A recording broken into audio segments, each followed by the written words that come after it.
सरपंच देशमुख हत्या प्रकरणामध्ये झालेल्या आरोपानंतर मंत्रिपद गमावलेले धनंजय मुंडे आजपासून पुढचे 2 दिवस परळीच्या दौऱ्यावरती येत आहेत।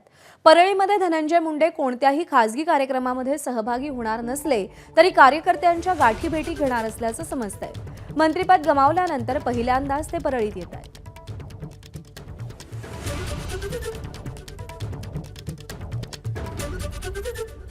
आणि या सगळ्या संदर्भात अपडेट जाणून घेऊयात। गोविंद शेळके आपले प्रतिनिधी सध्या आपल्या सोबत आहेत। गोविंद, ह्या सगळ्या नाट्यानंतर पहिल्यांदा धनंजय मुंडे परळीमध्ये येत आहेत।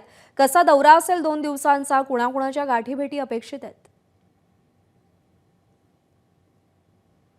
अतिशय सर्वसाधारण त्यांची ही घरी येण्याची भेट आहे असं म्हटलं तर चुकीचं ठरणार नाही, कारण या दौऱ्यामध्ये ते कुठेही भेटत नाही आहेत। म्हणजे जो रुटीन कार्यक्रम आहे की घरी येणार आहेत, 2 दिवस थांबून ते परत जाणार आहेत, यात कुठलाही सार्वजनिक कार्यक्रम नाही आहे आणि त्यामुळे कुठल्या कार्यकर्त्याला ते भेटणार आहेत तर अजिबात नाही।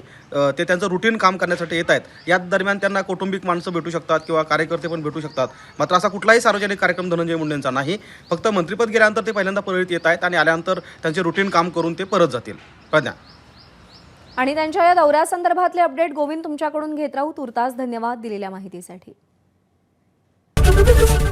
एबीपी माझा, उघडा डोळे बघा नीट।